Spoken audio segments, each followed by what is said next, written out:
Make a note that both Alice and Michael are absent. You ready, Kelly? Yep. I pledge allegiance to the flag of the United States of America and to the republic for which it stands, one nation, under God, indivisible, with liberty and justice for all.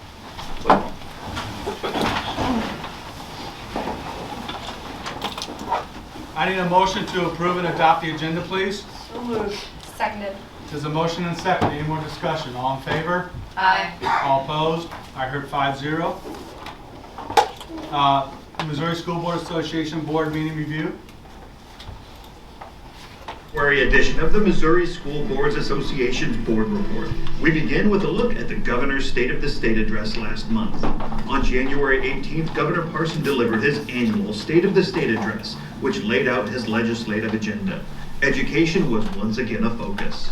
Now, as a product of public education, the father of a school teacher, the grandfather of a first-year school teacher and preschooler, I know the American dream could not be possible for so many without a quality education. This year, we will again fully fund the foundation formula with an additional $117 million to ensure Missouri schools are receiving the support they need. During his speech, Governor Parson detailed the progress his administration has made in education funding, teacher pay, and workforce development. The governor's budget proposal also includes $233 million for school transportation needs, $32 million to expand the Career Ladder program, and continues the teacher baseline salary program that raised teacher pay from $25,000 to $38,000 per year. Additionally, the governor proposed $50 million for school safety grants for Missouri schools to make physical security investments on their campuses, develop security plans, establish school resource officer programs, and increase active threat trainings.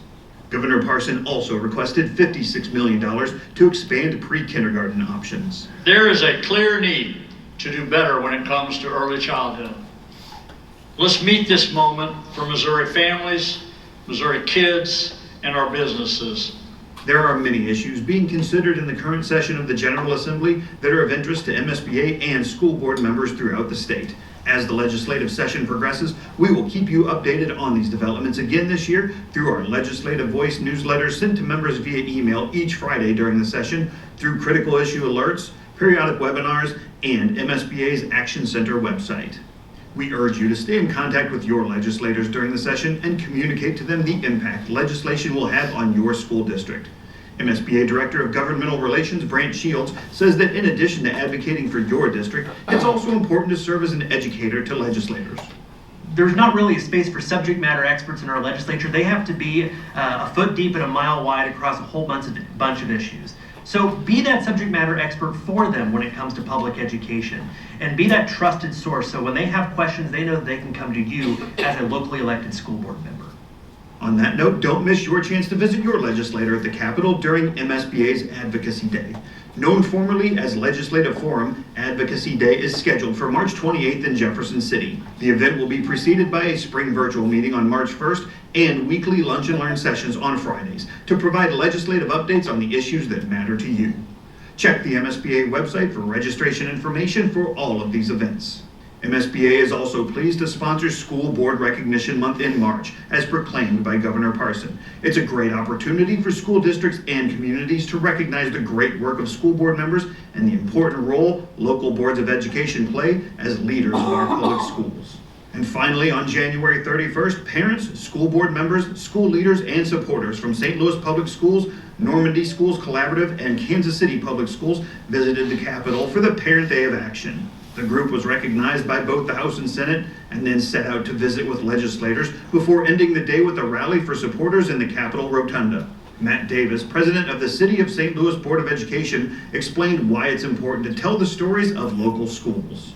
It's important to have the parents come, meet their legislators, meet legislators that they don't necessarily know, but are passing bills that affect our schools and our students, and tell their stories, and to just sort of explain from their perspective why they are so happy with their public schools and why it's important to strengthen them. Kansas City School Board member Jennifer Wolfsey says that although the Parents' Day of Action involved St. Louis and Kansas City parents, Advocating for public schools is for everyone, regardless of district size. I mean, really, there's more similarities between Kansas City and St. Louis and rural schools than there are differences a lot of times. That's it for this month's edition of the MSBA Board Report. Thanks for allowing us to have some time at your board meeting and for all that you do to ensure all students succeed. Does anybody else have anything they want to add?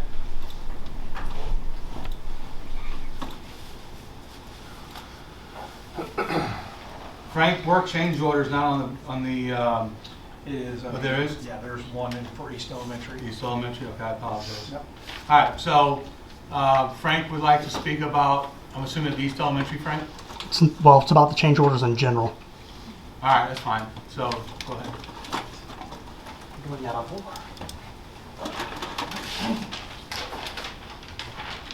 So good evening. I'm here to speak about the change orders and how important it is that the board be fully aware of the specifics surrounding the orders so that they can make a fully informed decision. If you recall last month, I also spoke about the change order at the high school. The change order for the roof is what concerned me, and after listening to the discussion prior to your vote, something seemed off, so I looked into it. During that discussion, Dr. Berger was excited about the change orders. It was all positive. He went on to explain that the originally specified material for the high school was an EDPM product, and they were surprised when TPO was offered at a lower cost. Dr. Berger continued to explain the benefits of the 60 mil TPO and how it was an upgrade, all things considered, and that he was excited about coming out of this with an improved project. Everything seemed great at that point. In the quest to better educate myself, I reached out to a roofing membrane manufacturer who just so happens to have their product from the middle school right next door, a fleeceback PVC product which was used to repair that roof, which had failed after only 10 years. Little did I know when I called that they were also planning on supplying the material to be used on the new high school. He stopped me when I was asking about how their TPO membrane compared to the EDPM offerings. What EDPM, he asked. He's looking at the specifications and tells me that the originally specified roofing membrane was an 80 mil TPO over 55 mil of fleece for a total thickness of 135 mil. He says to his knowledge, EDPM was never an option and points me towards others who may be better able to answer my questions. Those persons not only confirmed what he told me, but provided me with a copy of the original specifications put up by the architect, along with the original bid from the roofing contractor dated November of 2022. All 80 mil TPO with 55 mil of fleece. I don't know where the information regarding the EDPM came from, but I do know that what was sold to the board as an upgrade was indeed a downgrade. And not only a downgrade, but it will likely cost us more money in the long run. We went from their top of the line offering to 3 product levels down. The manufacturer said one thing was for sure, that there would be a difference in the lifespan of the two materials, even though both come with the same 20-year warranty. He stated that TPO roofing in general will last between 20 and 30 years, depending on their product. The originally specified TPO roof, which was never specified as EDPM, was bid at $1,350,000. The thinner TPO roof was bid at $1,255,000. That's a savings of $95,000, but what do those savings cost us? Based on information directly from the manufacturer, the originally specified TPO roof would have cost us $45,000 per year, considering the typical lifespan of that product, whereas the roof specified by the change order will cost us $50,200 per year under the same assumptions.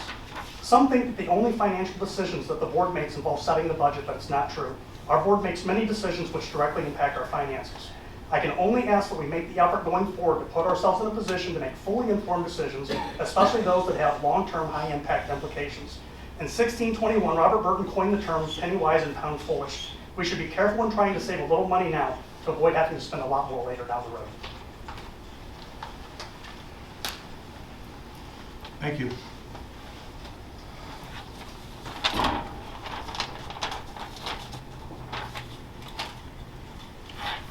Okay, next item on the agenda, high school presentation. You're up, Mr. Brooks. Good evening. We have a couple of awards to go out this evening and then a presentation from our trap shooting team. Our first award is our Outstanding Volunteer Award. If I could have Steve Horner and Coach Rattleman please come forward. Oh, go ahead.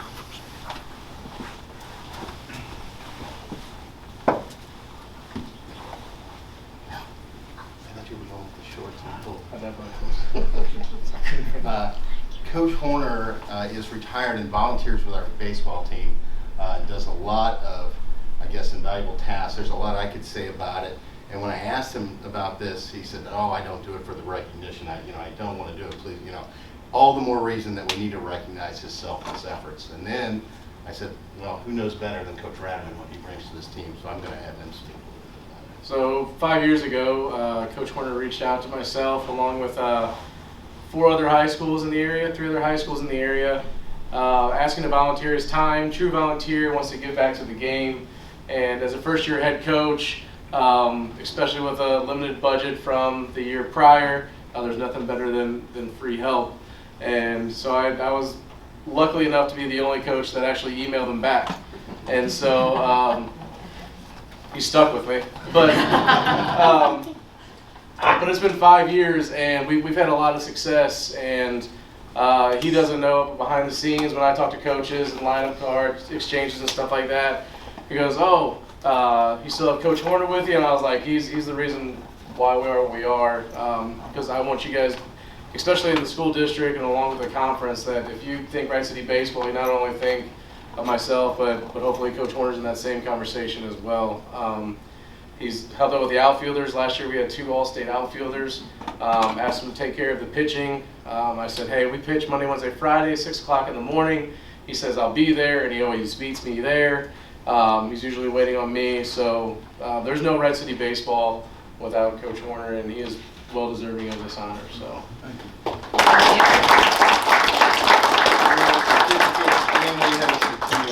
Here for you as well. And we're going to get a picture over here as well. Get in here. You going to get over there? Okay. All right, here, you hold that. You're great. Thank you, Coach. Thank you very much. Thanks again. Thanks, Coach. And now it is time for our 6th already Distinguished Alumni Award. And our distinguished alumni was kind enough to give me a pretty thorough bio, which I'll share here. It's front and back on this card. The distinguished alumni that we are going to honor tonight came to Wright City in 1983 from Stuttgart, Arkansas. Okay. He has 2 sisters that have graduated from Wright City. He currently has 2 nephews here. He is a 1988 graduate of Wright City High School, and in 1987 was a member of the Final Four team in basketball that was coached by Coach Gerdman at that time. He went on to earn a degree in business administration and then began coaching while he was still working outside of education in 1996, basketball and softball. Principal at the time, Jim Otten, encouraged him to go into public ed, which he did. He taught and coached 8 years at Fort Zumwalt East in Timberland, winning a state title as a softball coach in 2003. From there, he got an admin degree in Lindenwood, became the athletic director at Winfield from the years 2007 to 10. He's in his 13th year as the AD at Francis House Central. He's also received an ed specialist from Missouri Baptist. He's the 2014 and 2022 St. Louis Area Athletic Director of the Year. In 2022, he won the IBO Distinguished Service Award. That's a Basketball Officials Association. He is here with his wife Claire of 19 years. He has a son Lane, who is a senior at Francis House Central, is headed to the University of Charleston to play baseball, and another son that's also at Francis House Central, Landry, is 15 as a sophomore. The Distinguished Alumni Award for February 2023 goes to Scott Harris.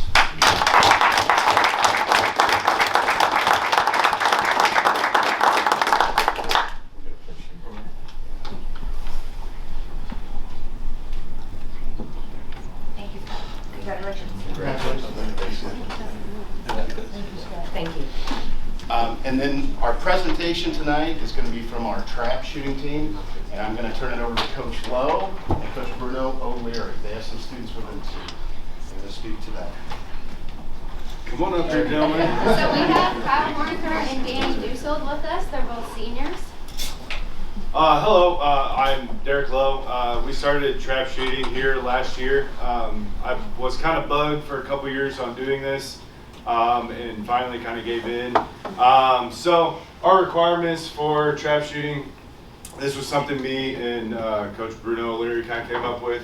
you must have a hunter safety certification that can go through MDC, the Conservation Department here in Missouri, or through Safe Shooting, which is an organization that we trap shoot through, that I am certified in to give those out to. Also, academics is very important to us, so no Fs, so we kind of monitor that throughout the year. And one thing that I kind of felt very passionate about was no vaping, tobacco, or cigarette suspensions. This is kind of one of those things where it's a safety issue for me if you're, taking those kind of things on a controlled substance and then you're operating a firearm. I'm having issues with that. So that was one thing that I said, that's a no-go for me. We've had full compliance with everyone we've ever had come out. So competitions and practices, we start usually right after spring break. We go for 8 weeks. We do, I think, 3 practice weeks and then 5 competition weeks. Last year, we would practice at Bentress Gun Club and then do our competitions down at Gateway. It is an online competition, so we could kind of shoot whenever we wanted to. If weather was an issue, we just find a day that would kind of fit with everybody. Also, what kind of worked out best is that the way the program works, because it is online, we could have some individuals who are running track, doing soccer, whatever else that they needed to do, then they could come shoot on a day that would best fit for them. So that's why the program we chose kind of works best for us. If you want to click on the little intro video, it's a short little video. It kind of goes through the whole gamut of everything. Hopefully the sound works.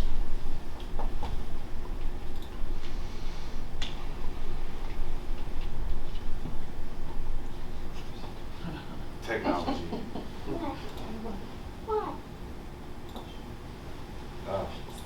I swear I didn't do this on me. Let me right through it. Uh-oh. Oh, we're good. We're gonna need your credit card. Never mind, we won't do the video. Don't worry about it. It's fine. Just go ahead and read the number. Click on the note things right there. So we're saying what it says learn more. Yeah, it's a huge Scroll up. Right in the middle. Where it says learn more, it says no thanks.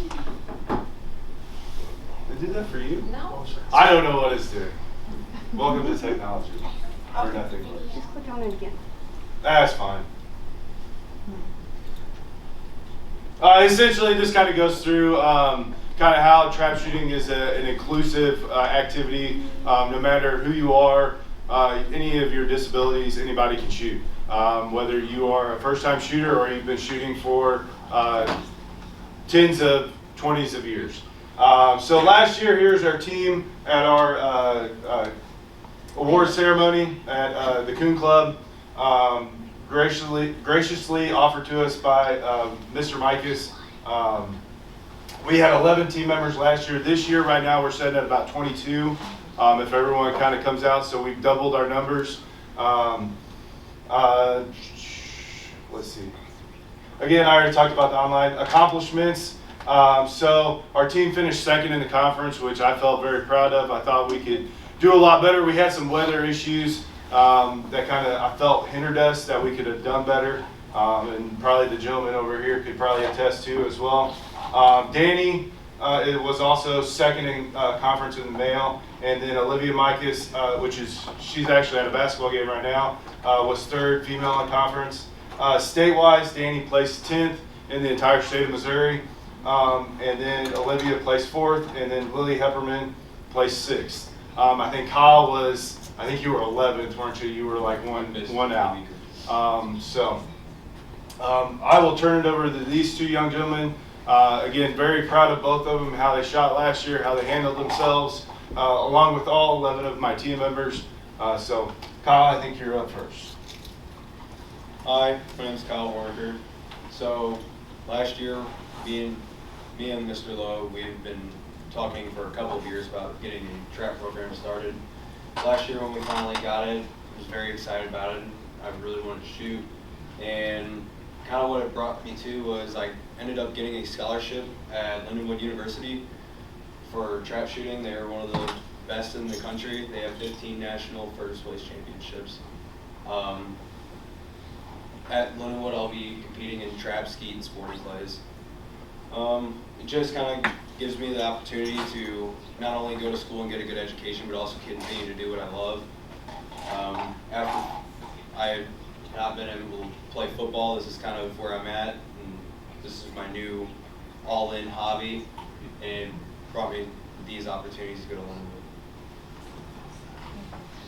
Lindenwood. Next up is Danny Dusold. Going off kind of what he said, you know, I didn't really do any sports in high school, but coming out to shoot trap with him and everything else, it's just good activity to do. Again, me and him, we kind of went with him, trying to get low to get a team started.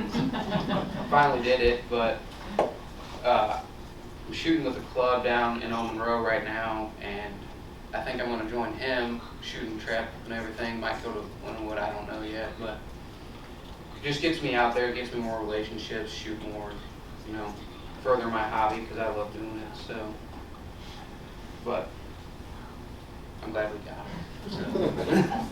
Well, thank you for pushing. I had, well, I think about 4 or 5. So, yeah. I guess in closing, again, I just want to say thank you for allowing me to pursue my hobby, which is hunting and shooting, and to help young kids kind of find their own way and do their own thing. So I appreciate everything, and that's all I got. Any questions? So the question I have is, I've had people approach me in the past about doing some stuff at middle school, like hunter safety training and stuff like that at middle school. I don't need an answer tonight, but I wonder if we did something there at the middle school, like you said, like one of the prerequisites was the hunter certification. If we started in middle school, would that be a help or hindrance, or? So we did the what was it? The 8th grade kind of. The hype day? Yeah, the hype day thing. So I had Kyle and Olivia go over to the middle school to kind of present trap shooting to them. I think we had like 20, 25 kids sign up saying they're interested. They want it. I'm already getting emails from 8th graders saying, hey, what do I need to do? Blah, blah, blah. My thing is with that, what I'm certified in to get them to shoot is only for the trap league. I really push the conservation department.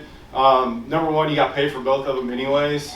The big thing with the conservation department, it will allow you to pursue things outside of the trap league if that's what you want to do. At least it opens more opportunities to you to go hunting legally and that sort of thing. So now with a middle school program, I feel like, yeah, I mean, with anything, feeder programs are always better. It gets more kids involved in it. They can learn skills before they come up to me. Now, what that looks like, I'm not really for sure. So, I mean, that would be something, again, that I would have to think on or kind of talk to other people with how all that goes with. So, thank you. Yes. So I think we might have spoke about this quickly at the beginning of the year. Do you have to be an FFA to join? No, so the way this one works, you don't have to be an FFA. I did talk to Mr. Evans at the end of last year about rolling this one, because the whole thought process in the beginning was that we do it through this league last year, and then this year we do FFA. Well, I don't think some things kind of worked out or something, so we decided to roll through this. And my thing with this one is that it allows kids to be multi-sport athletes. That they can do track, they can do soccer, they can do baseball, and still come shoot for me. If you do the FFA one, what I found is that you have to be an FFA, so there's automatically one thing that they have to do. They have to shoot on Wednesdays at a location, so they have to get on the bus and they have to go. Well, if you have to do that, well, you ain't playing football, you ain't playing softball, you're not playing volleyball or whatever else you want to do. So it kind of hinders some kids, maybe some participation in either sports in the school or even trap shooting. So that's my only kind of kickback on that, if in my opinion. So. Great, thank you.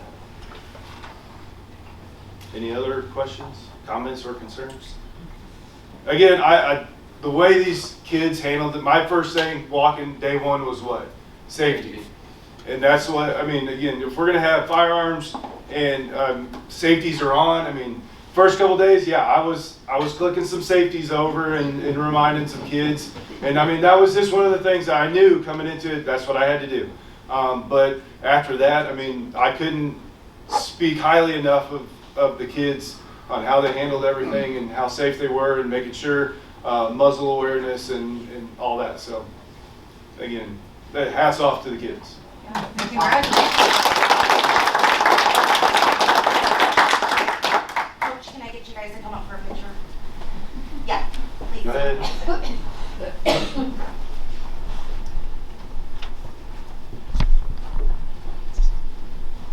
You're smiling. I'm smiling. Are you tough? Yeah. Thank you guys. Keep up the good work. Anything else, Mr. Brooks? No, that concludes the presentation. Thank you. Congratulations.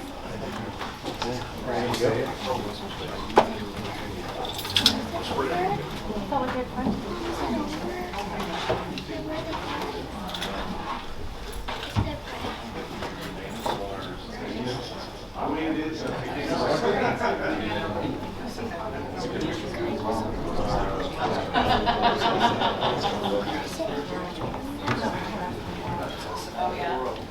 Hey, Don.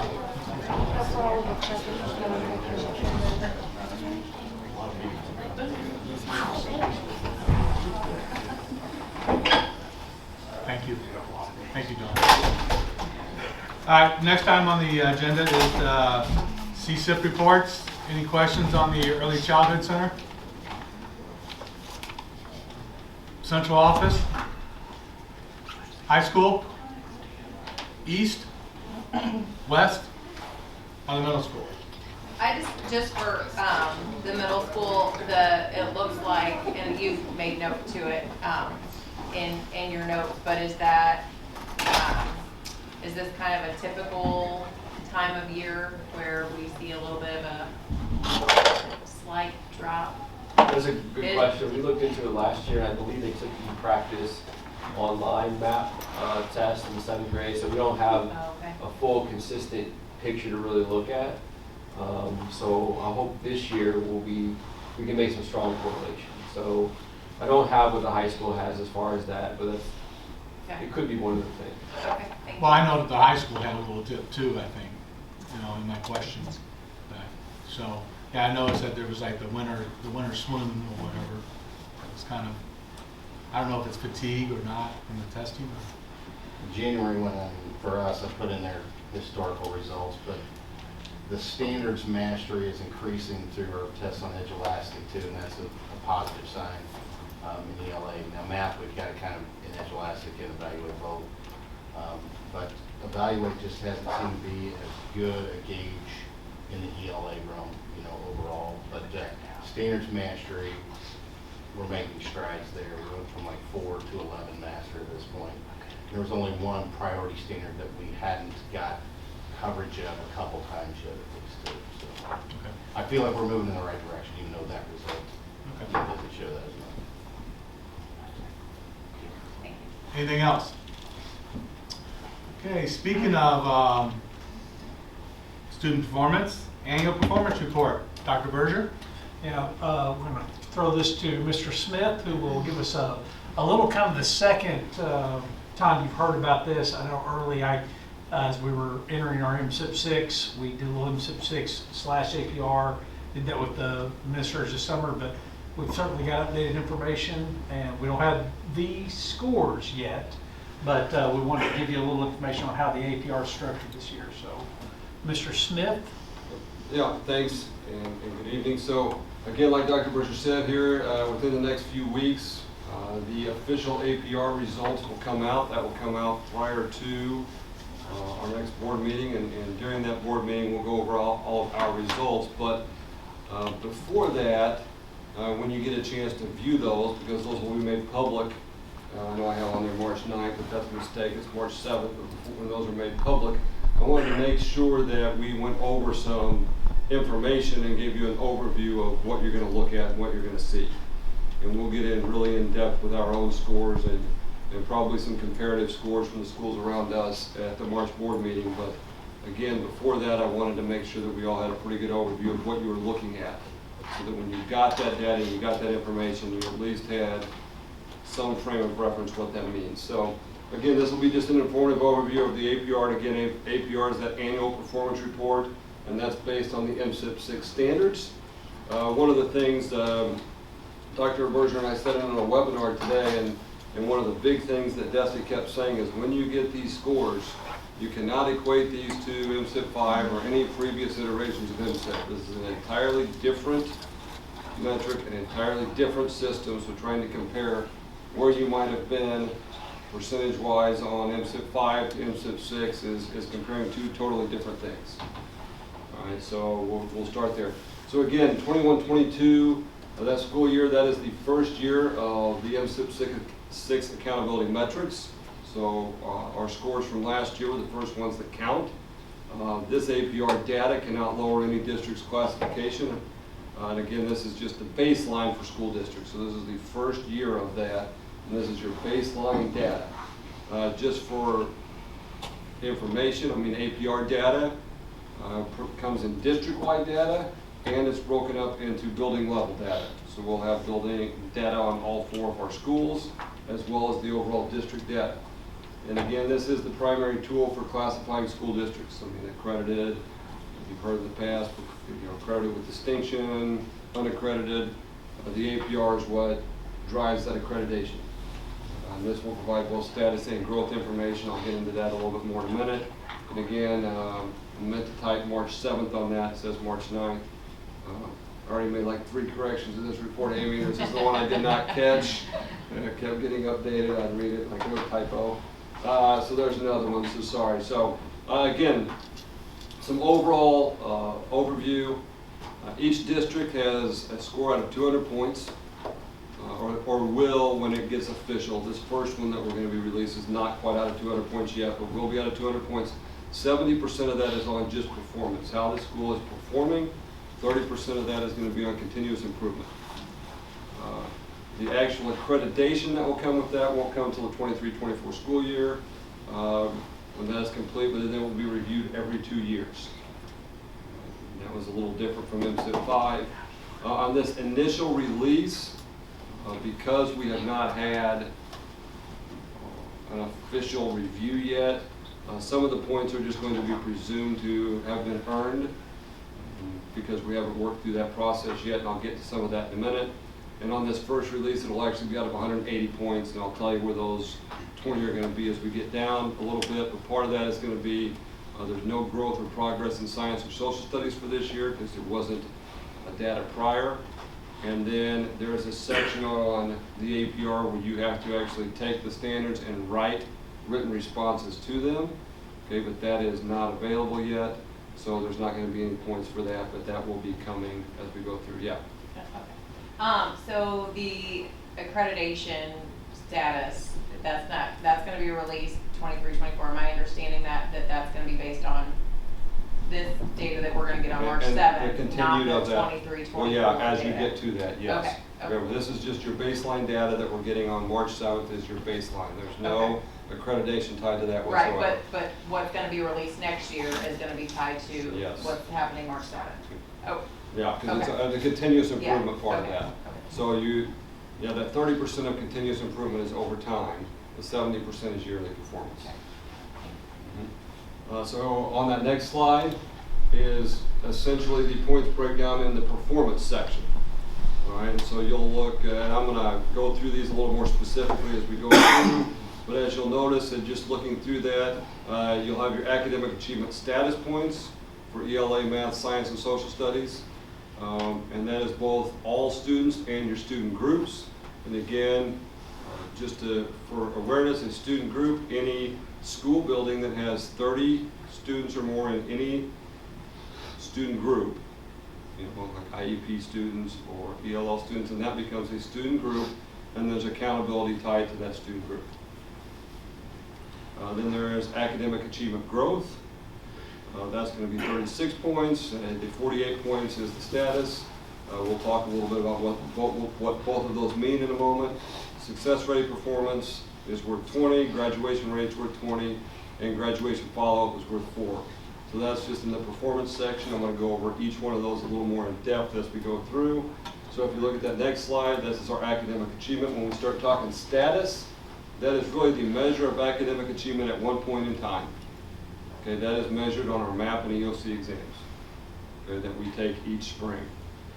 Your success on those, and pretty much everything on the APR is divided into 4 levels. But for academic status, that is based on the MPI. And again, we've talked a little bit about MPI here, but a student who gets an advanced on an assessment is a 5. A student who gets a proficient would be 4 to 4.9999. Basic would get you a 3 to 3.99, or a below basic would get you 1 to 2.99. Okay, and that's a scaled score, and then you average all of those, multiply by 100, and that'll get you your MPI number. Okay, so there is the target, which is an MPI of 400 or above. That's a pretty aggressive numeral. That would mean that the students average of the whole student population who took that MAP or EOC exam averaged proficient or better, because the proficient score would be 4. And so that is the target. The on-track number, which is the second, is meeting expectations. That's where the expected range of performance would be. If you are on track, your students are succeeding. Your building is succeeding. Approaching is that 3rd level, which you're not quite there, and then there's the floor, which you're not there at all. So 25% basically of the APR score, 48 out of 200 points, is simply on that one status snapshot in time. So the MAP EOC tests are a big metric on how we are evaluated and how we are measured. And so I would tell you that, one of the things, our current CSIP supports that idea pretty fully, that our current CSIP is dominated by student performance. And so that supports that.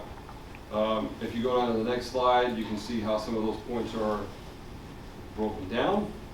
For ELA and for math, the target would get you 12 points. Okay, being on track gets you 9. I'll talk a little bit about why those points are important in a moment. You'll notice that if you're in that floor level on anything, that's worth none, not even a point. And again, the student groups are broken down. Next slide, please. You'll know, if you will notice on that previous slide, science and social studies aren't worth as much. There's a lot fewer levels of testing. We test every single 3rd through 8th grader on math and ELA. We do not do that. We have fewer science social studies tests as we go through. There's also a big priority on student groups in this one. It is worth more points than it would have been on MSIP 5. We also, the scaled MPI that I just talked about is a change from MSIP 5 as well, and that provides us a much better look at individual student progress. When I did the achievement report a few months ago, I gave you both the advanced and proficient percentages and the MPI results. MSIP 5 valued both of those. It valued the percentage of your students who were advanced and proficient, as well as what students score on the MPI. MSIP 6 is about the MPI. So in my future achievement reports, you're going to get MPI scores and not what percentage of our kids may have been advanced or proficient. The MPI focuses a lot on all of the levels of students and their growth. One of the big challenges here in scoring this APR is that there's only 4 levels of score. And so the top 2 levels, like we talked about, on track or target, are successful performance. But one of the things that I really want to make sure everyone understands as we look at these scores and these percentages that come out is that we really have to kind of be wary of equating APR performance with some typical grading metrics. Whereas the MSIP 5 score came out with, you know, if you're 90%, you are typically doing well. 80% meant this, 70%, something a little more typical than what we think of when we start to equate grades. As Dr. Berger and I heard again today, and as we know, MSIP 6 and the APR here is much different. So I want to help you kind of make sense of these 4 levels on this next slide. You know, equating APR performance with some 100-point scale is really inaccurate. Okay, we only have 4 levels. Okay, the bottom level provides 0 points. There's nothing there. Only 3 levels provide points. There is really no middle level. Okay, so on-track performance would be a 3 out of 4, or a 9 out of 12, or whatever that would be. On track is success, is you being successful, you meeting the level of expectation. The target would be above that, but so whenever you were to see like a 75%, that doesn't calibrate or mean that that's some kind of a C or an average level. For instance, if a school district got on track on every single metric on the whole APR, every single APR metric was on track, which was performance that is successful, that'd be a 75%. Okay, 70, you know, that kind of a level on the old MSIP 5 would have clearly put you probably above 90. Okay, the way that they scored that. Okay, would have put you above 90. It's a points calculation, so I don't want to, you know, don't be alarmed. I mean, anything we believe above a 75 is an indication of student success, that we're above the expected level of performance. We'll find out March 7th. So the other day I was talking with Dr. Way and Dr. Berger about this, and kind of drew something on the board. You know, a better way of looking at this might be if you hit that target level, which is pretty aggressive, that might be where you would say an A would be, something on the on-track level would be a B performance, that approaching would be a D, and then the floor would be obviously an F, if you wanted to equate it somehow to grade levels, which people often do. But given the fact that we've only got 4 levels of performance here, that's probably a better way, and there's not one that's really average. You're either on track or you're not.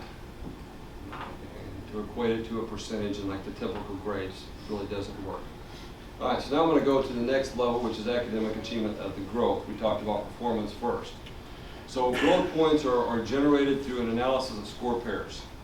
And so this is only done through 4 through 8 grades. You can start with grade 3, but you can't get growth until grade 4. Right? Once you hit high school, you may not have a grade level taking an exam, so they're not measuring that. So we may have, for instance, in Algebra 1, we may have people from 3 different grades taking the Algebra 1 exam.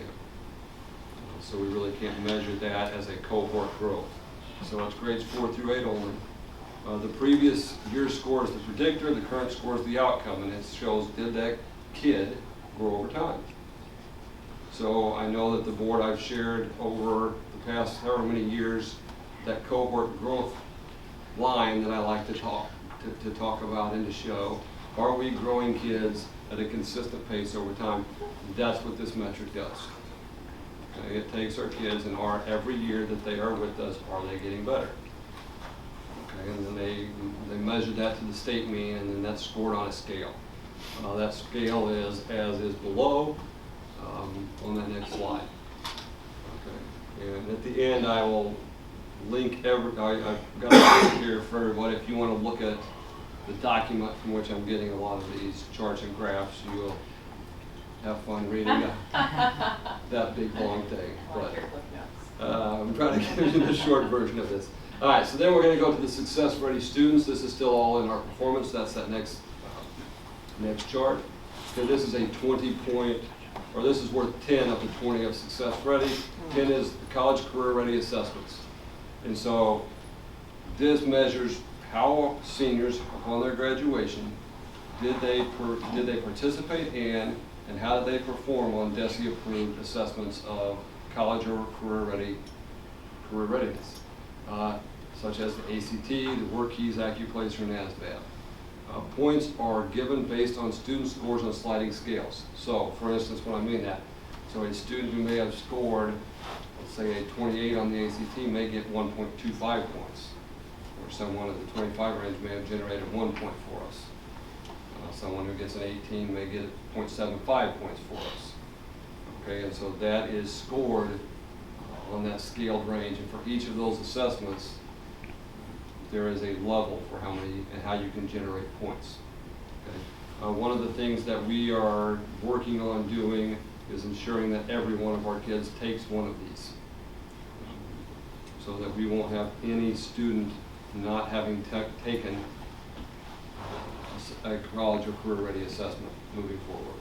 Okay, that's one of the things that MSIP 6 and this APR is really doing, is highlighting what you need to do to improve ourselves. And one of the things that we've already, Mr. Brooks and I have already wrestled with and got our counselors on, is ensuring that all of our kids have a score. And so again, that's the sliding scale. That's worth 10 of our points. The other 10 are our advanced coursework.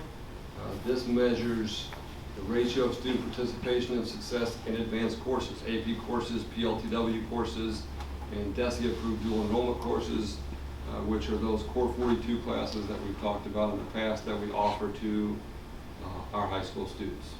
Okay, if they want to take those, again, that's based on those scaled calculations. You score 4 or 5 on an AP exam, you can generate 1.25 points. If you score high, like an advanced on one of the PLTW end of course exams, you get 1.25 points. If you are in an AP course in the high school and you score B or better, you generate a point. So we're working to get as many students enrolled in taking those assessments as possible as well. And so that's the 20 points of the Success Ready. Then you have graduation rate. It is also worth 20. In order to be on the target, you got to be at the 92% rate. Again, you can see that 4-point scale being on track is 75%, 15 out of 20. Graduation follow-up. One of the things, that's the next one. I think we missed one in there, Amy. Yeah. Grad follow-up. Graduates earn points by meeting one of 4 categories. Are they enrolled in college? Are they enrolled in a trade tech school? Are they employed, or are they in the military service?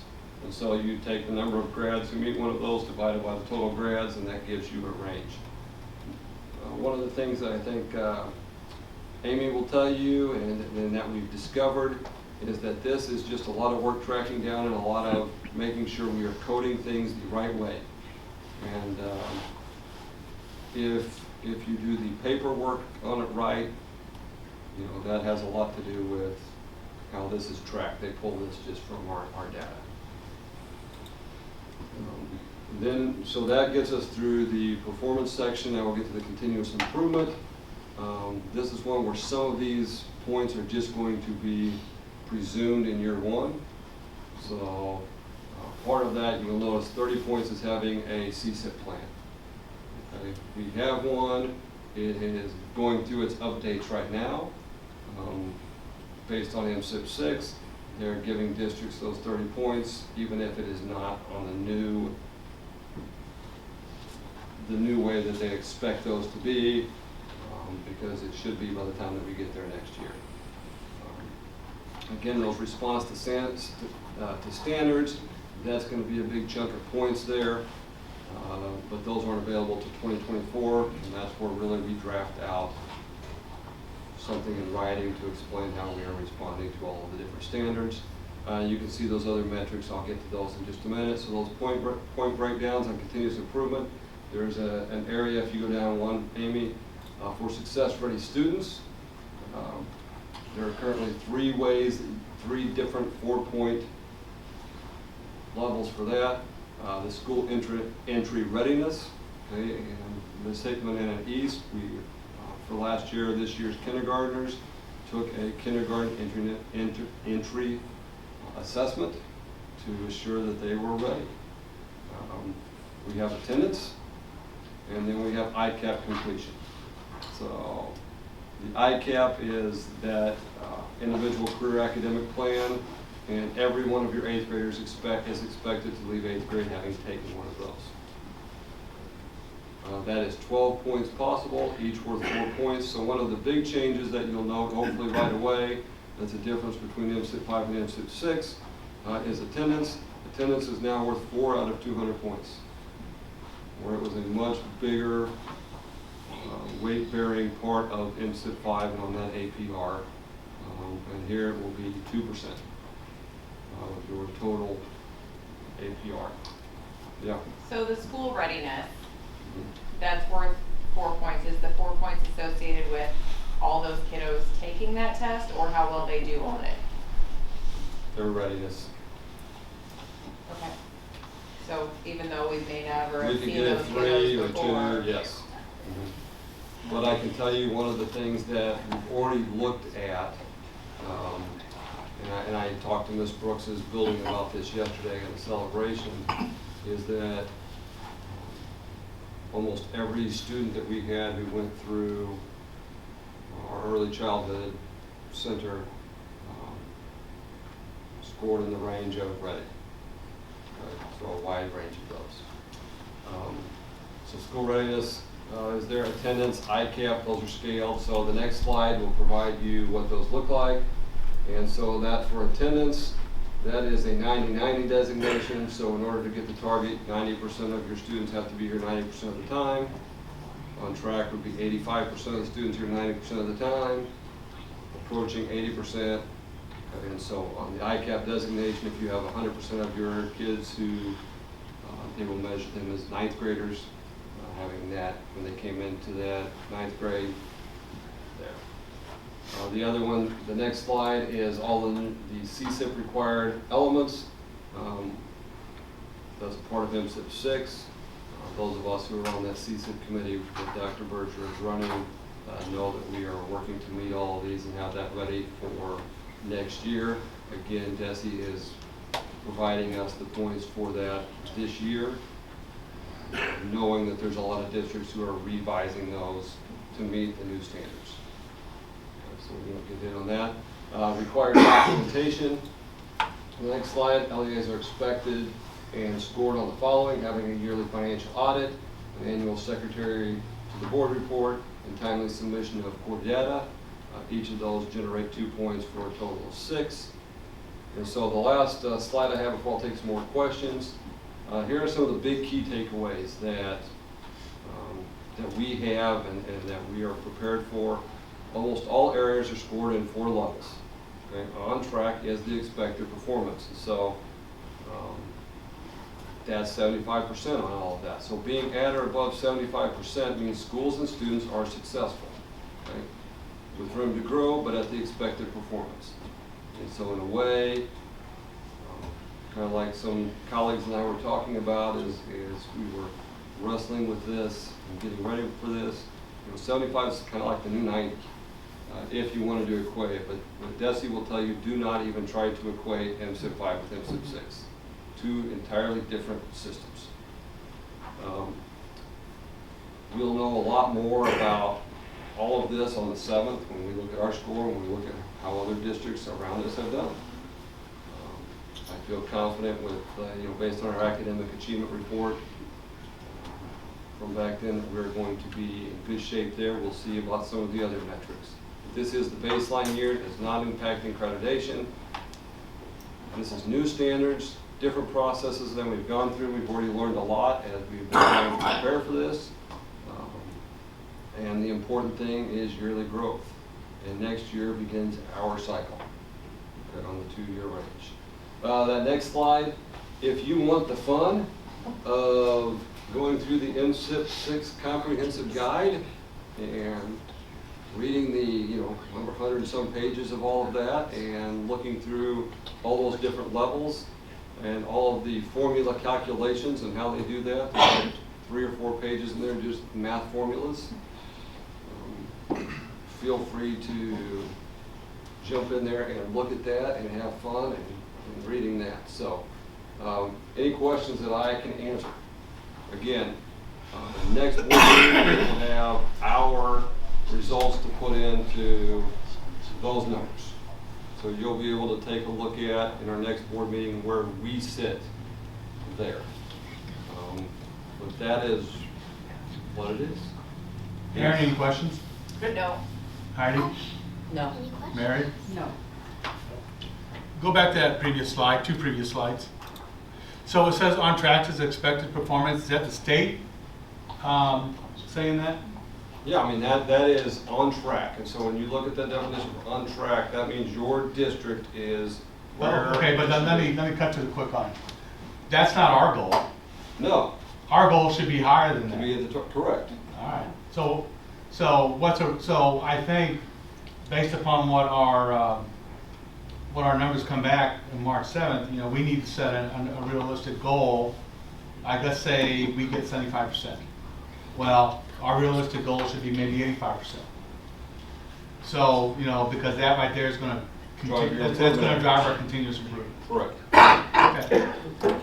Jones, if I took the major takeaway points, and I was thinking about 2 things that I hope the board comes away with, and really communities across the state, because this is going to be such a change from the previous iteration of the APR. One is baseline year. So you've heard that. You'll hear that from the DESI messaging.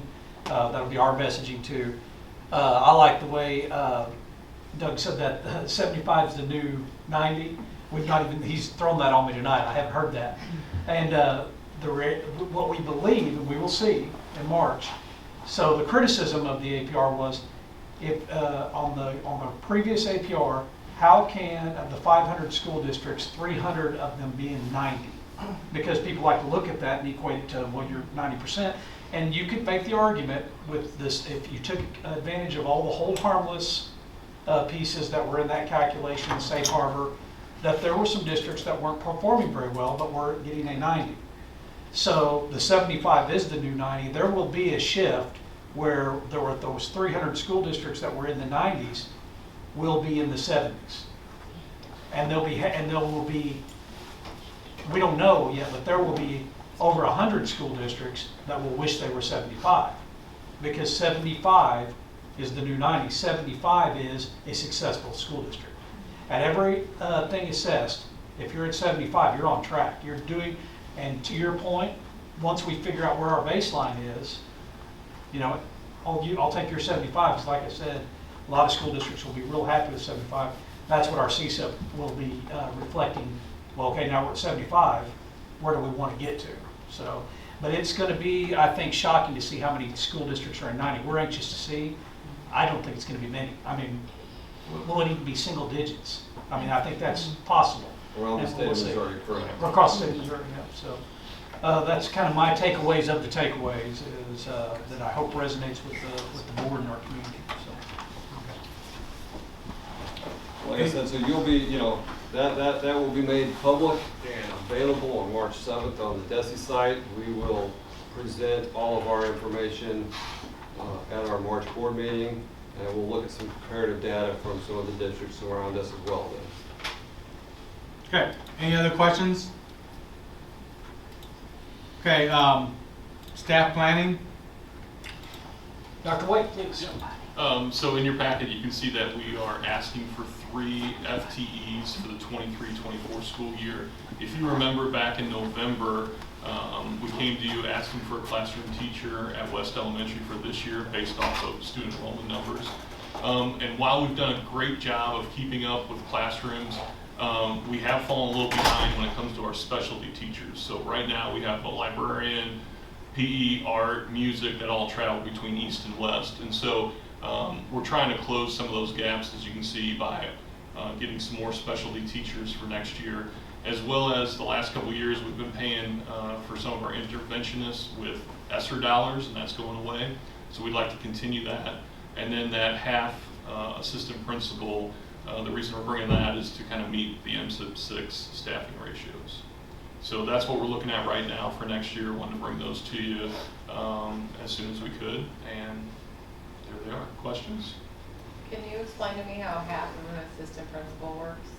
Yes, so we have talked with the head principal about that. We've got a couple ideas based off scheduling where they would be providing, or be an interventionist in the morning and then take over assistant principal duties in the afternoon, Monday through Friday. So does that individual have to have an administrative degree? Correct. So so let's talk about retention. So you're basically setting yourself up, because that person wants to be a full-time assistant or a full-time principal. So I foresee a lot of turnover in that particular job. Right?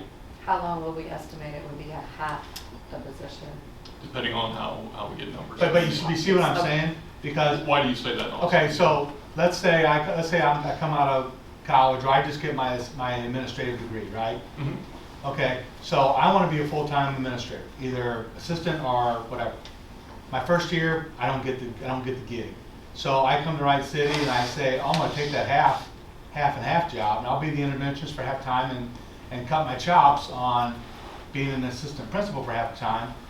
Well, now that I got some chops, I'm going to start interviewing and say for the full-time gigs, and so I could see that job just churning every year, or every 2 years. There's going to come a point where that will turn into a full-time, and probably sooner rather than later. So if we look at, one of the things that Doug's done a good job is that aspiring admin. We have quite a few in the pipeline that could possibly take over for something like this. So that's who we'd be looking for probably in this first year. Okay, well, I'm just worried that, you're going to see churn in that particular position because of the individuals wanting to come get some experience as an admin and then applying for admin jobs somewhere else. All right, fair enough. That happens anyway. I know it happens So- anyway, but it just, you got another, and it's fine, that person's gonna get a promotion out of the deal. So, then that happens, but it just, it's gonna be part of our numbers when it comes to turnover. That's, that's something we need to expect. I mean, that's my personal opinion. I don't know if you agree with it or not, but. Well, can I ask another question? Do anything you want. Perfect. What's you said it's based on the staffing ratios in M6, what are those? So we are over the recommended number for one principal for the number of kids. 300. 300. Okay. Okay. And so we just went well 300 this year. Yeah. And we anticipate that being higher. And then last question I have is, Dr. Berger, do you anticipate the budget being able to support this? Because these are recurring costs. Yeah, we got a fiscal note on this at about $200,000. I know the board has seen. Yeah, and I'm not even going to tell you this isn't going to be all of our ads. What we're going to do is, when the numbers become more firm going into the spring, particularly our local dollars out of the county, we may be coming because we know we are experiencing growth already, and I put a growth trend in previous memo to the board, and we know that's gonna go up. So we could be bringing some additional FTEs in the spring, but that will be calculated against how much revenue we're gonna have and what we want to do with our current staff. So. Any other questions? I need a motion to approve the half assistant principal, half interventionist, half librarian, half interventionist, and one FTE STEM position for the 23-24 school year. So moved. Second. Motion and second. Any more discussion? All those in favor? Aye. All those opposed? I heard 5-0. Okay, before we get to the next items, I'm going to ask the board something about administrative here. Next month, whenever we have something to do with the high school, whatever, in order to get these gentlemen and ladies out of here sooner, do you have any issues with that being the first item on the agendas going forward? That way these guys, they need to sleep so they can build a building. Yeah. So is that okay if we do that going forward? Absolutely. Okay, so next month we'll have you guys up near the top of the agenda so you don't have to. But feel free to stay for the entire thing. Student achievement is the most important thing we're here for. But anyway, so next month we'll do that for you, okay? Sounds great. All right. So now at the East Elementary four-room addition, Dr. Berger. Yeah, Brianna is going to do a short presentation and then also go over our change order one for East. Thanks, Brianna. Yeah, so this is really just a quick update on the progress out at East, and then we'll hand it over to these guys to talk about the progress at the high school. So at East, we had a construction meeting last week, and so we were on site, which is when these photos were taken. They poured the foundations for the school, and then those have been setting for this week, and they're getting ready to build masonry walls next week.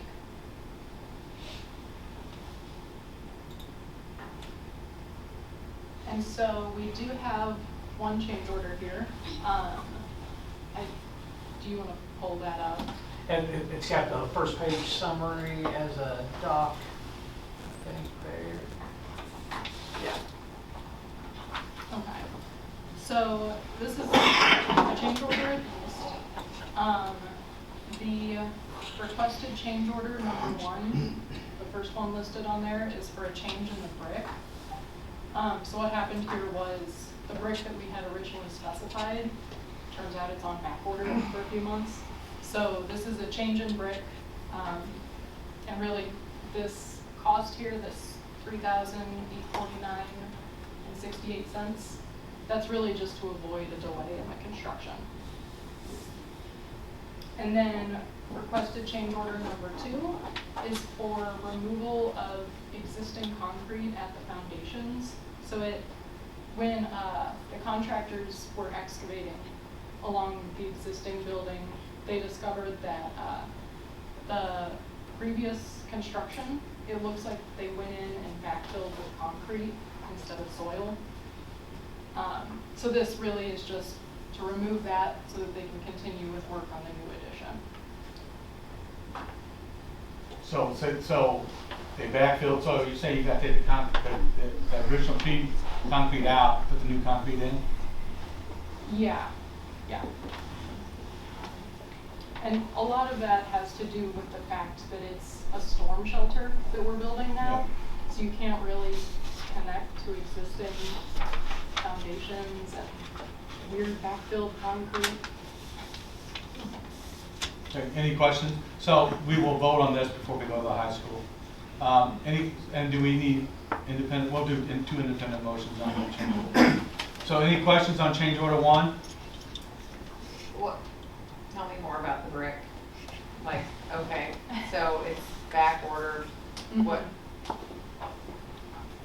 Did we order the cheapest, like why is the new brick more expensive? So the brick that we had originally specified matched the existing building. So the brick that's already there, so it looks like it's a cohesive building once it's finished. And so we went with that brick, and it turns out it's back ordered. The second brick that matches also, it's a different product. It is a little bit more expensive, but any change is going to cost. Right. So yeah, this really is, it's not much compared to the rest of the project. And it is probably the cheaper option instead of delaying the project for months.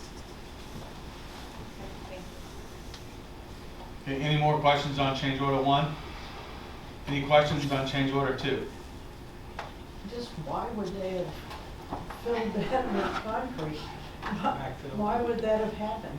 I mean, yeah, they had too much on the truck and they didn't. That's exactly what I thought. Quite possible. That's probably very likely. It is possible. It's hard to say why that decision was made. It's not unheard of, but it's really not a common practice. Okay, in the board packet, these 2 change orders are lumped as one, so we're going to do just one vote on both of them. Any other questions on the change orders? Okay, I need a motion to approve the change order number 1 for the East 4-room addition. So moved. Second. There's a motion and a second. Any more discussion? All those in favor? Aye. All those opposed? I heard 5-0. Thank you very much. Yep, thank you. Next one, stick around in case you got questions for the high school. High school, Dr. Berger. Yeah, we got Bobby Christopher from Wright Construction. Wright Construction. And I often say, they correct me a couple times in my writing, I've said Wright City School District Construction. It's going to be a hard one with Wright City and Wright Construction. We'll get it figured out soon. Well, I made a mistake when I asked for the motion, I said Wright City. Yeah, I've I was hoping drafted it a the few city would times take it over. to school. Well, my name's Bobby Christopher, Wright Construction. I'll be the project manager for the high school. Craig Copeland, he's our project superintendent, so he handles our day-to-day operations. And we also have a project engineer, Keaton Huck. He could not join us tonight. He's probably sending emails out right now. But we are extremely excited to get this project started. I'll jump into this here shortly, but a little background on Wright Construction. I won't bore you guys with this month in and month out, but we've been around 17 years. We do more K through 12 than anybody else in the area, with the exception of maybe SM Wilson. But I think here in the last 4 or 5 years, I think we actually edged above them a little bit square footage wise. We know with the board, change orders are always heavily contested. We know nobody wants change orders. I assure you nobody hates change orders more than the general contractor. All they do is cost us time and money, so I just wanted to point that out. A little background on myself. I was a project manager for the North Point High School in Wentzville and the North Point Middle School as well.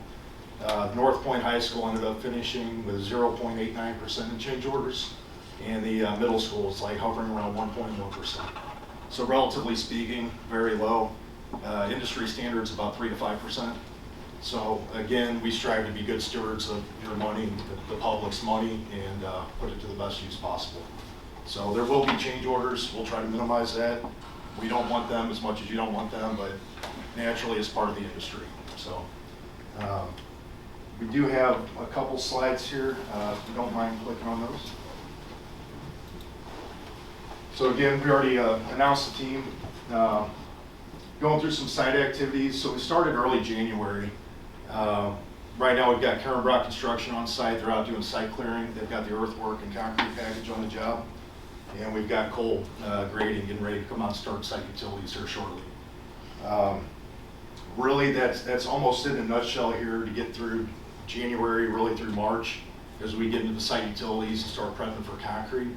But we're fastly kind of moving towards getting the building vertical here starting in May. So that's what we're gearing up for. We need the weather to cooperate to some degree, but we all know we build a schedule around this time of year knowing we're going to get bad weather days. We're going to deal with inconsistencies in soil and things of that nature. So we fight through it until we dry out a little bit here later in late spring. So like the slide says, we're looking forward, sorry, go back, but underground utilities, the box culvert placement over the creek is really the next big activity. We've ordered the precast for that. So the precast structure is going to show up here in about a week and a half, Craig? Mid-March. Mid-March now? Mid-March. So it'll show up in mid-March, we'll get that set. Once we get that set, we can start working on the road access. It'll take us, I guess, on the eastern side of the property, is that correct? So it'll be a milestone to get that in for us, and then we'll have multiple access to the site. Working to get temporary electric in place. So as we get the underground utilities going, we're going to quickly chase that with site concrete. Bring our job trailer in as quickly as possible so we can start holding the meetings on site and bringing you guys up to speed and just having more day-to-day daily operations on site, which makes us more effective. And then as we start digging foundations here coming up, we'll be in preparation for the building pad and we'll start going vertical. So that's when things start getting exciting for everybody. Here's a rendering of the building, working with Bond Architects. You guys did a great job on this. It's a beautiful building. This is what we want. We're excited about it. We're looking forward to, November of 24 being able to deliver you guys, what you've been after for the last 4 or 5 years. I know this has been a big push for the community to put this together and put the funds to good use.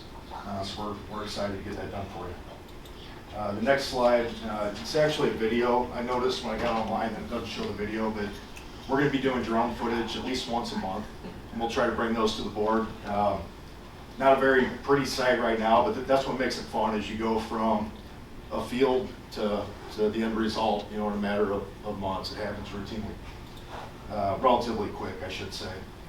And here's a view as they're flying north, and the next one I believe was flying south, or I guess the first one was. This next slide, so this is a 3-week look ahead schedule. So this is what we use in the field with our subcontractors, and I've got a master schedule behind this. I can overload you guys with information but really it's too much to digest, and we're looking at small increments of how we're going to move forward. We're looking at the next 3 to 4 weeks. Typically our procedure is, our superintendents put these together. We have subcontractor meetings where we sit down with the job trailer and go through every detail with our subs. We give them about 24 hours to respond to the schedule, tell us yay or nay, what can and can't be done. We take that information to the owners' meetings, update your team with that information, and then we implement all that information in the master schedule every month, which will be submitted with the pay apps moving forward. So just kind of looking through this, so some of the activities that are ongoing took place in January. Boundary surveys, so we're working with ND Surveying.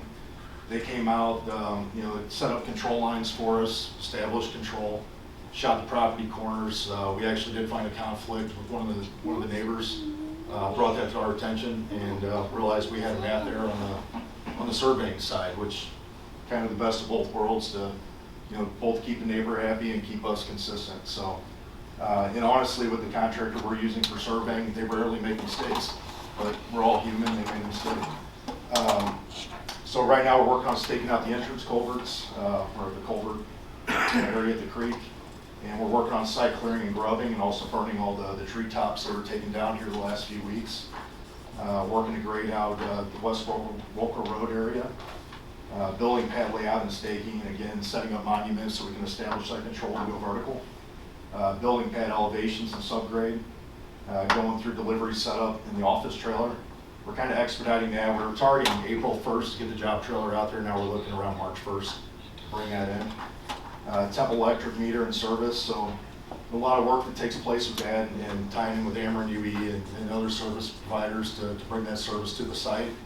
So that's a hurdle that we take really from the time we get the contract. We start initiating that contact and trying to set that up in the construction process. Sometimes it takes 6 weeks, sometimes it takes 6 months. So it's one of those activities we work on early. Prep and pave areas, we're basically working as you come off the middle entrance off Wolker Road. We're starting paving that area, and then we're going to migrate our way east across the site. So next month I'll show you guys a zone map of that. And again, the culverts down here, once that precast shows up, we'll get that established. They got about 5 weeks on site working on that. That'll be cold grading. Once they get that in, it really opens up the site to occupy the entire site and not just the Wolker Road portion. So that'll be critical to get that in. The next slides, I won't really go through these in detail. This is what our master schedule looks like. Again, these are updated monthly. So this is what we call the baseline schedule. This one will be updated next week. But what we do is we plug in the actual dates that'll turn them blue. Anything you see in red is noted as a critical path activity. And the idea is, we monitor these, track and upload the activities weekly, monitor our progress and see where we're at. It shows you the actual durations and then where you might have lag in some activities, where you may have float. And, it's a tool. They're never exact. So if you see a date on here, an activity that doesn't align, don't freak out. There's a lot of ways to skin a cat, but you're really working milestone to milestone until you get to that completion date. So things may fluctuate a week or two. Everybody's dealing with certain supply chain issues, and I know Brick, you asked some questions on that. We know from experience that bricks only ran certain times out of the year now, so they only run in the middle and make so many brick. So that may have been part of the issue Aspire was dealing with. But just like whatever field you guys are in, we're dealing with supply chain issues, manpower issues. A lot of our job is mitigating those things. So there will be challenges with that we may have to bring some options to your attention and talk through that, but that's why we're here. So it's our job to bring you guys the options, give you guys all the information that we can, be transparent with that, and let you make a decision on what works best for your district. But we won't hold anything back from you. But in short, that's the master schedule. Right now that's set up to complete November 10th, 2024. It's Craig's goal and my goal to get out of here in August of 24. Don't write that down, don't commit to it. That's where we're at, is we want to finish early.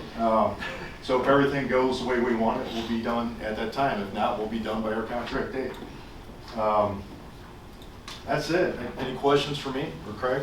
So you said Ameren.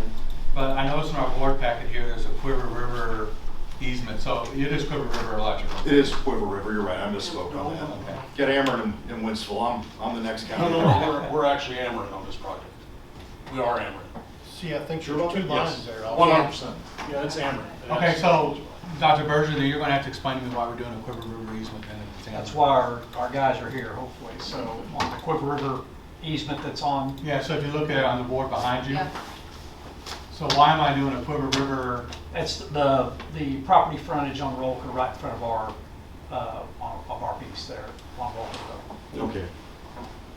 Great. Well, SSC's coordinations and all of their stuff was done through Ameren. So this project is actually being fed and designed from Ameren's scope. So they share a lot of these common areas. Out here, it's kind of a borderline where you might run into Ameren and Quiver River, you know, depending on what side of the street you may be on.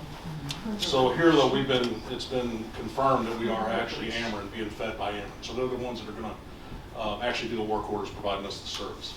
So they might be working, the easements there might belong to Quiver River, but for some reason, that property falls underneath Ameren's zone, so they'll actually own it from there. I don't quite understand all those things. To be quite honest, they don't shed too much light on our level on all that business, but we did confirm this week through SSC that it is Ameren. So. Okay. This is your point, Mr. President, that's something I usually don't see either. Austin works in the future. Perfect. Any other questions for me or Craig? All right, thank you for your time. Thank you, sir. So, any questions for the general contractor? I have no additional ones, Dave? I don't think so, no. Mary? Not at this time. Heidi? Not at the moment, thank you. And Aaron? Nope, thank you. Okay. So, we need a motion to approve the Quiver River Electric, a 15-foot wide easement along Relka Road and the district property frontage. I need that motion, please. I'll make the motion, then when we have discussion. Well, let's have discussion. I'm still Okay. confused. Okay. Yeah. So Ameren's feeding it, but Quiver's getting the easement. So, I know, it's probably utility stuff, but I'm just confused. Yep. I'll have you go over that again, but Brina, can you help support this a little bit too, baby? Yeah, so our engineers have worked with Ameren to get all of the utility needs out there. I can't really explain why Quiver River would need an easement. So the question is, we're giving Quiver River an easement because do they need to run power through there in addition to Ameren? Is that the issue? My understanding is that yes, Quiver River does want to run utilities. So we're just helping Quiver River out by doing this. Correct, yeah, it's Okay. just an easement. Okay. Yeah, but are we in the business of helping Quiver River out? Right. Well, the question is, why wouldn't you give them the easement if they need to run power down Rocker Road? I mean, I'm assuming they're planning on future growth back there. so is the yeah. whole So point of this. while we're digging it up, I don't know if they're going to put anything there or not. So then why is this attached to the high school agenda item? Well, Like, wouldn't that just be a normal land use? Yeah, it was part of the, of when they were investigating this, but I think the easement could have happened, and if I'm tracking right, independent of it as well, you know? Well, if it- yeah. But it occurred during this time, this is when Quiver River requested the easement, and typically with utility easements, I don't have any issue with that, you know, typically. Unless there's some exceptional reason that's brought to my attention why we wouldn't want to do it. Is there a reason that we wouldn't want to? And Everything's on the west side of Roker. not with the utilities easement that I'm aware of. That's wrong with you. Yeah. All the utilities on the west side of the road. Yeah, I'm not understanding the need for an easement to begin with, but that, you know, I don't want to speak out of turn, but all the utilities currently are on the west side of Roker Road. Your property, they're not. There is no scheduled utilities infrastructure to go through on your property along, you know, running north and south on the east side of Roker Road. For the high school project. For the high school. So We're tapping does in. postponing this for a month in any way, shape, or form hurt the project schedule? I don't think it will. I don't You think guys it will can either. vote. I don't think so either. We could investigate this a little further. All right, so why don't we do Let's this? do that. Why don't we do a motion to postpone the Quiver River Electric easement until the regular March board meeting, and we can find out why Quiver River needs the easement, and then come back to that. Is that acceptable to you guys? I believe it was. It's acceptable to us, yeah. Okay, and it's not gonna impact the project in any way, shape, or form? No, the current, the plans call for us actually to, we're gonna bore underneath and catch the utilities across on the other side of the road. So we really don't have, that's not gonna affect us one way or another. So we're already pulling from an existing power pole that's out there right now. Okay, so it doesn't affect our project, okay. It should. So we get a motion to postpone till the March board meeting, and we can get, why Quiver River needs the easement. I'll make that motion. I'll second. To postpone. All right, there's a motion and a second to postpone the Quiver River easement until the regular scheduled March board meeting. Any more discussion? Do we need Cochran here for that? We may, we'll see what these guys come up with, but that would, if it gets complicated, we will definitely bring them in. Okay. And if for some reason, this in any way, shape, or form impacts the project, I will call a special board meeting to get it done. Okay. So there's a motion and a second. Any more discussion? All those in favor? Aye. All those opposed? I heard 5-0. Thank you very much for your time, and then Thank you. we'll Thank get you, you to guys. the top of the agenda next month. All right. West Fire Alarms, Dr. Berger. Dr. Way. Yeah, in our 5-year facility plan, this was one of the projects that was identified to happen this coming summer. We went out to bid in January, had a optional pre-bid meeting at West Elementary. 3 contractors showed up. We actually had 2 bid the project. You can see that in the board packet.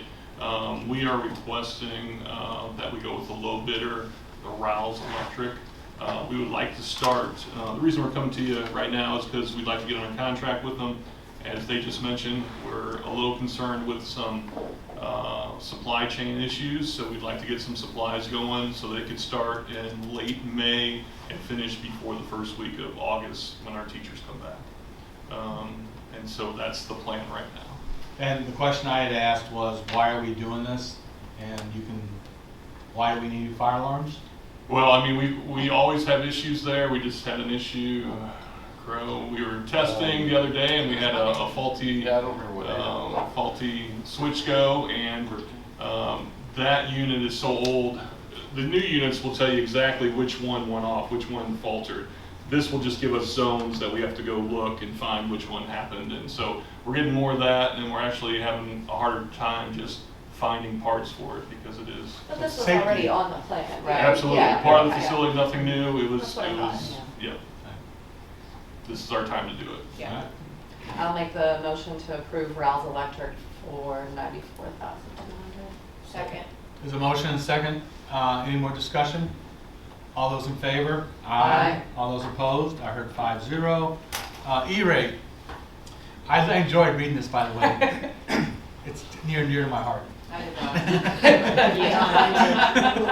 Oh, I thought you were looking at the birthday girl. No, Yeah, I was like, I don't even know what you're talking about. Ms. Shrip has our network switches, and we always like to mention that it's a hefty number, but we utilize E-rate and typically get those items discounted. So the discount is $33,581. Well, that's what it's going to cost us. That's correct. Yeah. No, that's right. Yeah, it's not 33 off the top. That's our cost. That's correct. Is this the same, the recommended vendor, CDW, are they the same ones we've used before? They're actually our official Aruba provider, so they get even steeper discounts. So Okay. they're always going to come in low bid unless we switch companies.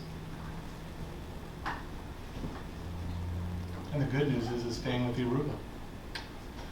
I make a motion to approve CDW for $111,938. And 20 cents. And 20 cents. Second. There's a motion and a second. Any more discussion? This will, I think, to everybody's point, it will help the new high school and stuff like that. It's preparing for the internet infrastructure we need over there. So, Well, we have to do this every year though, anyway, right? no, this is actually expanding our capacities. That's why I was so excited to read it. I'm excited you're on board. Thank you. right, any more discussion? All those in favor? Aye. All those opposed? I heard 5-0. Next one, enrollment analysis, Dr. Berger. Yep, again, throw this over to Dr. Way. He's had stage a lot. Yeah, so as we're talking about construction and we're starting to prepare for kind of round 2 of construction coming up with early childhood, Dr. Berger and I have had a lot of conversations about master plan and moving forward the next 5, 10, 15 years. The first piece of that has to do with us gaining some good data to figure out what our needs are moving forward. And so we kind of reached out to a couple different companies. The one that I'm proposing or putting in the board packet has worked with a number of districts in the Midwest here. I think I talked to 5 or 6 superintendents from 3 or 4 states. Everyone had great things to say about them. Basically, they will help us put together all the data that we need to come up with a master plan. I can tell you that Troy, for instance, they use them every year for student enrollment numbers, but it's crucial that we get good information. They're going to help us with housing, enrollment, student trends, why kids are leaving, when they're coming in, multifamily housing. They'll create a heat map of where our kids are coming from, what neighborhoods. They'll help us with boundaries, if that's something we have to move towards. I know it is a $14,000 bill, but I think it will help us down that path.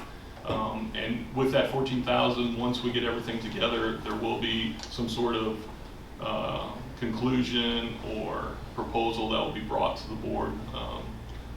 And I anticipate that happening probably this summer. If we go into contract soon, it would take us probably 4 or 5 months to work with them on numbers and for them to do their magic. And then there probably would be a presentation, I'm thinking, in the June, July, August board meeting. Okay. Any questions for Dr. Way? I assume you talked to some other districts that have used this company. Any? that you 5, know of? I've Oh, talked 5. to at least 5 superintendents.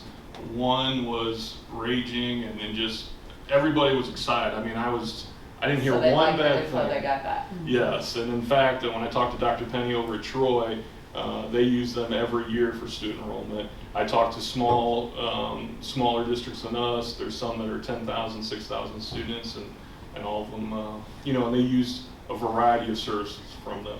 We're not getting the full package that somebody like a 10,000 student district is getting, but I think we're getting what we need in order to go forward. Okay.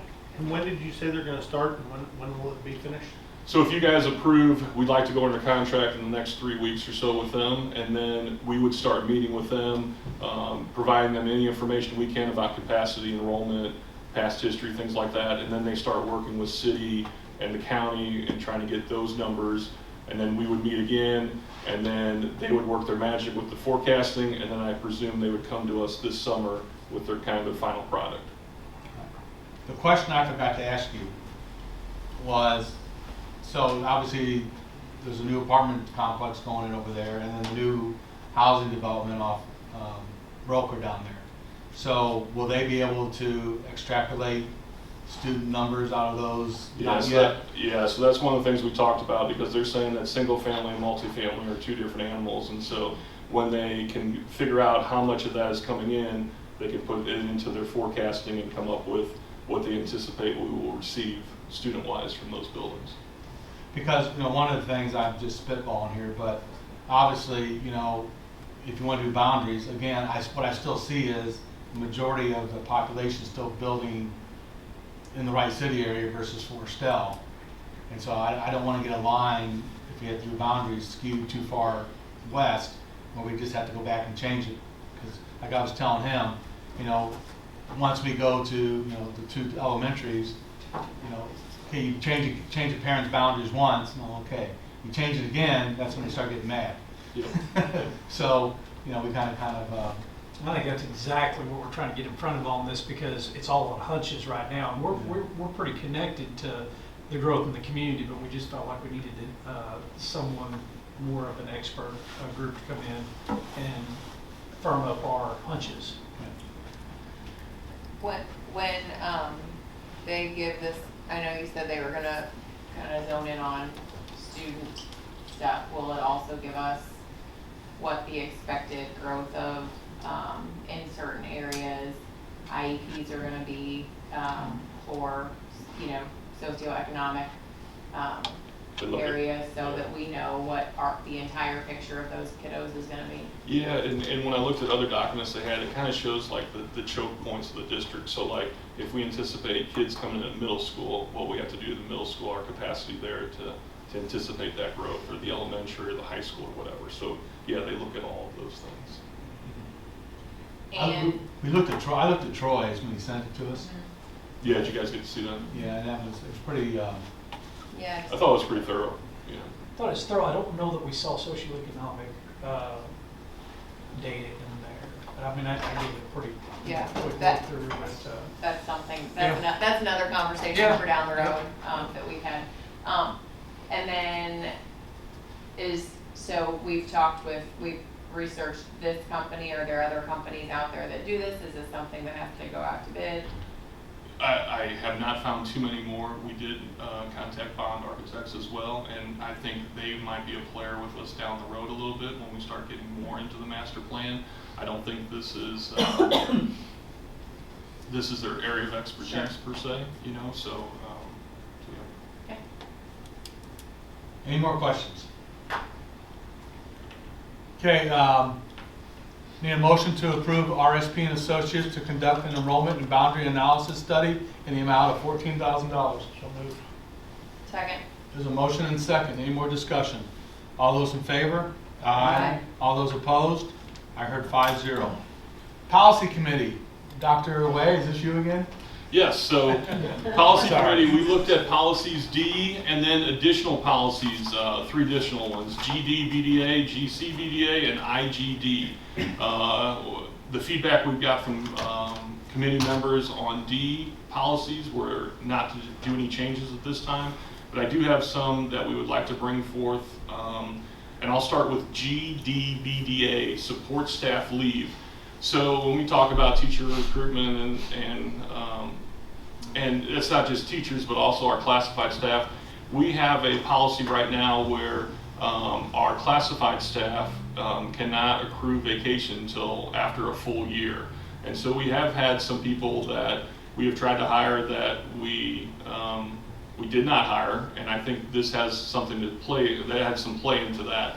And so we are proposing to kind of be more in alignment with our professional staff, where they can accrue vacation within their first year, kind of on a prorated basis after a 60-day. So that's one change we would like to make under GDBDA. The second one affects not only that policy, but also GCBDA, where I believe in 2021, Juneteenth was recognized as a national holiday. We are looking to add Juneteenth as a recognized holiday for our staff moving forward. This would affect our 12-month employees. We currently have 34 12-month employees that this would affect. Then our final one. Is that for those 2 policies? Yes. All right, so on the Juneteenth one, you know, I recognize the importance of the day, and I'm the one that asked the question is whether or not we should, I mean, like I work for Cigna, and we don't get it. I mean, Cigna comes out, you know, they recognize that, you know, the importance of the day, and so on and so forth, and through the Cigna's Q&A that we've done through the company, you know, people have asked have asked whether or not that's going to become a company holiday or not. And Cigna has basically said, no, it's not in the near term. Now, whether they change their mind or not, I don't know. But, so I question whether or not this should actually be a paid holiday or not. So, I don't know if it should or shouldn't, but I'll go with the board on it. But, you know, I'm not necessarily thinking that it's something we should necessarily do or have to do or something. And that's just my personal opinion. But this is, go ahead. I can tell you this has been a hot topic of conversation with other school districts around us, and I believe that this is going to be recognized as I believe it should be, as a paid national holiday. And it will very in short order be more districts than not that are recognizing this for their employees. What were some of the highlights of the conversation of the committee regarding to do it versus not to? So about half of the people on our committee provide feedback on it. Out of those half that provided, about 80% were for it. They're saying, hey, it's a national holiday. And then we started looking around districts around us. There's one of us that recognizes it and pays for it. There's one that does not, and there's one that recognizes it, but is still considering whether they're going to pay for it or not. So it's kind of, like Austin said, kind of all over the board. Yeah, like Aaron said, a hot topic among school Yes. districts for sure. Mhm. Not everybody knows where they stand yet on that.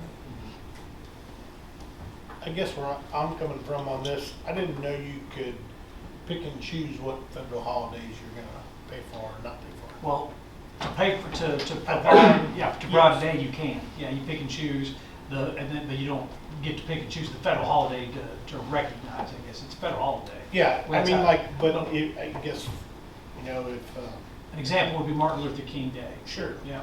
And, Right. or President's Day, and so those are kind of in line with Juneteenth. Well, yeah, but see, now my job, I get Martin Luther King Day off, but I don't get President's Day. Right. I mean, it's very company and bargaining agreement. I mean, there's so many things that go into that. It just varies across the board. And Dave, I didn't mean to run off on that. So I would say, yeah, if I'm understanding your question, the district, the school board does get to pick and choose some of those days. that kind of surprises me. And private companies pick and choose those days as well, of course. And kind of one of the conversations we had was, it seems like, banks recognize them across the board. Then you got school districts that are kind of hit and miss on some of them. Then you get private business, which are all over the place. So I just thought maybe since we were associated with federal dollars, they would kind of say, they would dictate that to us. you're gonna pay this, you're not. I didn't. Yeah. I mean, it's a worthy holiday. I mean, let's don't trivialize it. The question is, I mean, and it's 34 employees, so I mean, we're not breaking the bank over it, so to speak. Also, it's a recommendation of the committee. I mean, with more information, I assume y'all went round and round and round about this, so. There was some emails back and forth, especially the people that talked about it. Like I said, not everybody was in alignment. So. And MSBA hasn't made a recommendation for this Not that I'm policy yet? aware of, Dr. Wagner. Okay, continue on. We discussed it. But yeah, let me go down to IGD real quick.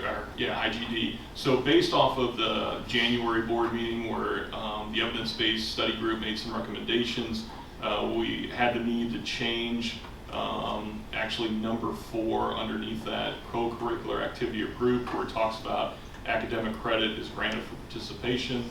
So in order to stay in line with the evidence-based study group and the board recommendations, we would like to delete that line from that policy.